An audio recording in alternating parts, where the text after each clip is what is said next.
Assalamualaikum warahmatullahi wabarakatuh. Alhamdulillah alladzi nahmaduhu wa nasta'inuhu wa nastaghfiruh wa na'udzu billahi min syururi anfusina wa min sayyiati a'malina.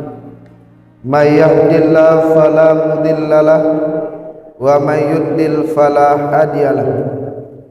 Asyhadu an la ilaha illallah wahdahu la syarikalah wa asyhadu anna Muhammadan abduhu Rasulullah sallallahu alaihi wasallam.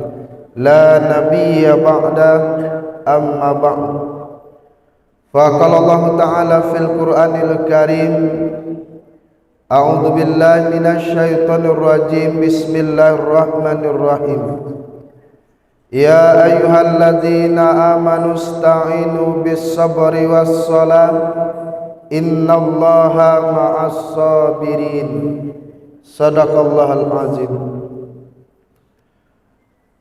Bapak Ibu jemaah zuhur rahimakumullah, kita bersyukur kepada Allah Subhanahu wa taala atas limpahan nikmat dan kekuatan yang diberikan oleh Allah, sehingga sampai hari ini kita mampu melaksanakan kewajiban kita kepada Allah Subhanahu wa taala. Di saat kita berpuasa, kita mengerjakan aktivitas keseharian kita, kemudian ditambah lagi dengan kegiatan ibadah wajib, yaitu ibadah sholat zuhur. Alhamdulillah, dan insya Allah akan kita laksanakan secara berjemaah.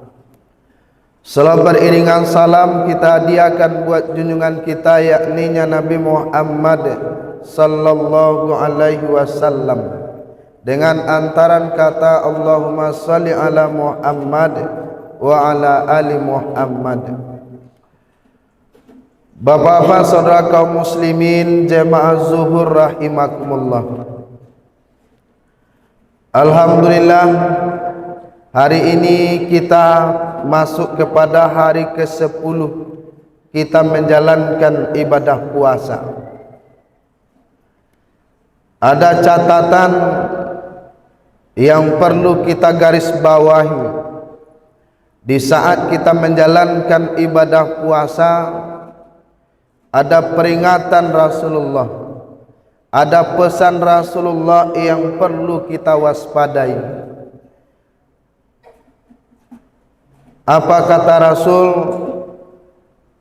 Kam min shaimun laisa lahu min siyamihi ilal ju' wal atas. Betapa banyak orang yang berpuasa, dia tidak mendapatkan apa-apa dari puasanya kecuali lapar dan haus. Bapak Ibu jemaah zuhur rahimakumullah, nah ini peringatan Rasulullah yang perlu kita garis bawahi, bahwa banyak di antara umat Islam itu berpuasa, dia tidak mendapatkan apa-apa dari puasa kecuali yang ia dapatkan lapar dan haus. Artinya puasa yang dikerjakannya tidak memberikan pengaruh terhadap diri. Puasa yang dikerjakannya tidak bernilai pahala di sisi Allah.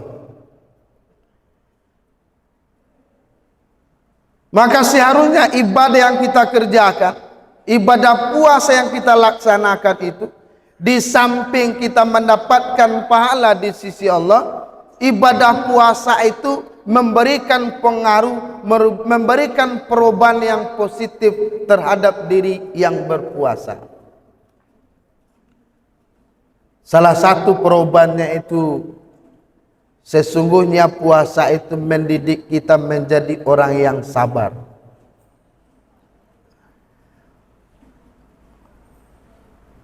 Setiap saat kita berpuasa, setiap hari kita berpuasa, mulai dari terbit fajar sampai terbenam matahari,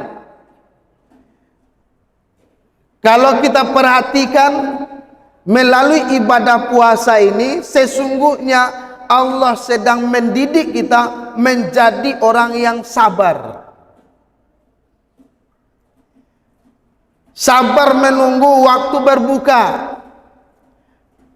Kalau belum waktunya, kita tidak akan melaksanakan buka puasa. Jangankan 1 jam, 5 menit, bahkan 1 menit kita tunggu. Memang kita memastikan di saat kita berbuka itu memang sudah masuk waktu berbuka. Bapak saudara kaum muslimin, jemaah Jumat, jemaah zuhur rahimakumullah. Maka akan sangat rugilah orang-orang yang berpuasa dari ibadah puasa yang dikerjakannya, tidak mendidik dia menjadi orang yang sabar. Karena kesabaran itu sangat penting. Kesabaran itu sangat urgen dalam kehidupan. Karena kehidupan ini tidak kita manusia yang mengendalikan, akan tetapi ada sang pengendali.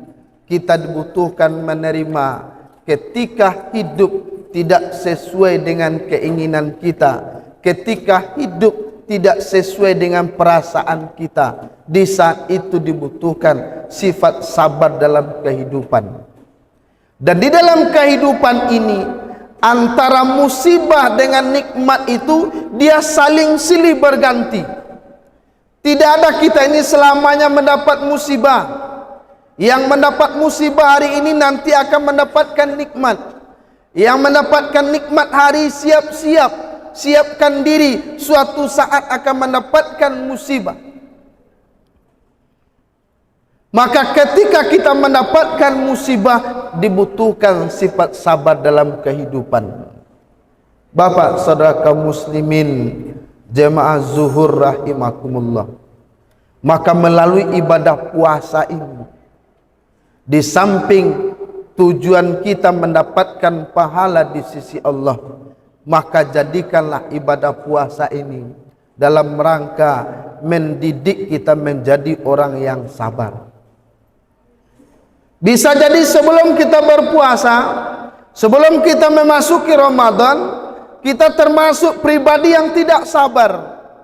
Nah, ketika kita selama 1 bulan menjalankan ibadah puasa, dididik untuk menjadi orang yang sabar, seharusnya sekeluar kita di bulan suci Ramadan ini menjadikan kita memiliki perilaku sabar di dalam kehidupan. Tidak gampang marah, tidak gampang terpancing emosi, tidak sedikit-sedikit marah.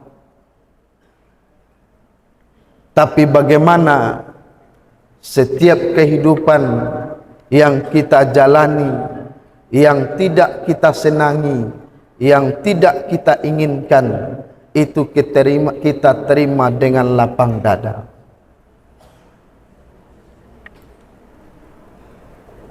Bapak Ibu jemaah zuhur rahimakumullah, ketika ini sifat sabar ini tidak kita miliki, padahal selama 1 bulan kita didik untuk berpuasa menjadi orang yang sabar, maka sangat rugilah kita menjalankan ibadah puasa. Puasa tidak memberikan perubahan positif terhadap diri kita. Inilah yang diperingatkan oleh Rasulullah, betapa banyak orang yang berpuasa tapi dia tidak mendapatkan apa-apa dari ibadah puasanya kecuali lapar dan haus.